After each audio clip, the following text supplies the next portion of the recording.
I'm here with Riley Gass, who's a newly elected city council member, and we're going to talk a little bit about last night's council meeting.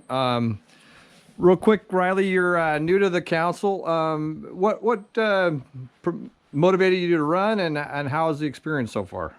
Yeah, well, what motivated me to run is just that I've had an interest in local politics for quite a while and kind of watched from the side and figured rather than sitting around complaining, it was time to get to work and give it a go. And thankfully, the people voted me in. So now the work starts, and it's a lot of reading. It's a lot of catching up to do on how procedures and things are done. But so far, I'm enjoying it and looking forward to what's to come. And how long is the your term?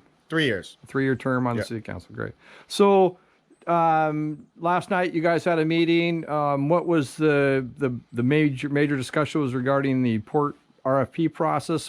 Tell us a little bit about what was decided and how it was decided. Right. So, as most of you know, the port RFP process has been going on for quite some time. We've had some time to go over the two proposals and the no action option. We've had an enormous amount of public comment from citizens, business owners alike. We've had time to read everything over, discuss it amongst ourselves, and last night, Council Member Bergeron put a motion on the table to cancel the RFP or to decide to go with the status quo option and keep management maintained by the city. And long story short, we took a vote on that, and his motion passed 4-3. So at this point, the RFP process is done, and we're going to move forward with the city maintaining control. So what were some of the just basic underlying issues regarding? Obviously, you felt like the community didn't want the RFP or didn't want to put out the port to a private management. Was it because of finances? Because what was a basic issue behind that? So the main few issues financially, that was kind of the one that throughout this whole process was kind of more speculation than anything. Now we've had some time to go over the process. In my opinion, in the long haul, certainly the city maintaining control was far and away the best financial decision was for the city to do it. Although, one of the proposers did offer a $40 million upfront fee, would have been some issues with that as far as what can that go to, what can it not go to. But in the I'm looking at the 30-year thing, Larry. Right. And I know times are going to be really tough in the next few years, but I'm optimistic that as the world recovers from COVID and cruise industry comes back, we want to keep that money working for Ketchikan. For me, also, the other driving issue that I heard a lot of people's concerns about, specifically business owners, was the idea of a outside company coming in who, well, I mean, everyone knows there was two options, but Right. one option is a foreign company who has ports all over the world, and they have a whole. I mean, they have shops and tours and all that to come with them, and people were really concerned that that was going to be devastating to our local tour operators, business owners, etc. So that was one of my major concerns.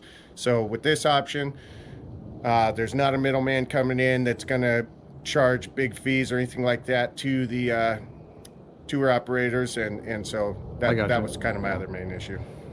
Is there any immediate plans? Obviously, when I previously interviewed the global ports holding people, they talked about our current per head fee on the docking was around $9. Is there talk about raising that to bring some more revenue in as the ships come back? Certainly there is, and I'll try not to be controversial at all, but to dive into that a little bit. So as of 2019, we were getting $7 a head. It's already been set up now where we're supposed to be getting $9. However, we're really trying to not just take this as, status quo, we're not going to do anything. We've got a number of things we're looking at. There's some multiple but similar suggestions about the city hiring some people call it a lobbyist, some people call it a port director, some have advocated for a board of up to 6 people, and we're going to start that discussion at our very next meeting. Mr. Kiefer alluded to that yesterday. So anyways, right now we're set for $9. My opinion is, given the fact that our two remaining large customers, Carnival and Royal Caribbean, endorsed survey point who proposed a $17 head tax. I'm not necessarily saying we can jump all the way up to that, but I think that gives us a clue and a clear message that they're willing to work with us a little bit more. So once we get this port director, port board, whatever you want to call it, in position, I think the city of Ketchikan, I think it's reasonable to expect a significant bump on that. And why that's important to me is because I don't want to go through this again in 30 years. You know, I'll only be in my 50s, and when the port needs redone again, or we need to expand, or we need to do something, I want to have a big, huge, fat pile of cash sitting there where we can do it and it's no problem, and we're not in this scenario. So although the head tax cannot be used for general funding, it is important to remain competitive in that and charge a fair rate. Great. That we could go on probably for a long time regarding that, but anything else decided last night that you'd like to touch on? The unfinished business was we finalized the situation with the KYI, where we're going to be getting that building back and turning it into a warming shelter for the homeless. So that was finalized last night. And, I said last night in the meeting, and I want to emphasize again that, a lot of people in town are really passionate on this both ways. And, it brought out a lot of emotion from all kinds of people. I was very passionate about it. But I really just want to emphasize that, we all live here together. We all live in the same town. We all bump into each other at the store. And whether or not I disagreed with somebody or not, I think that, we can all move forward and work together. And I certainly won't have any animosity going forward to council members or citizens. And I hope we can come together now that this decision's been made and make it the best we can. Well, you sound like a great politician, right?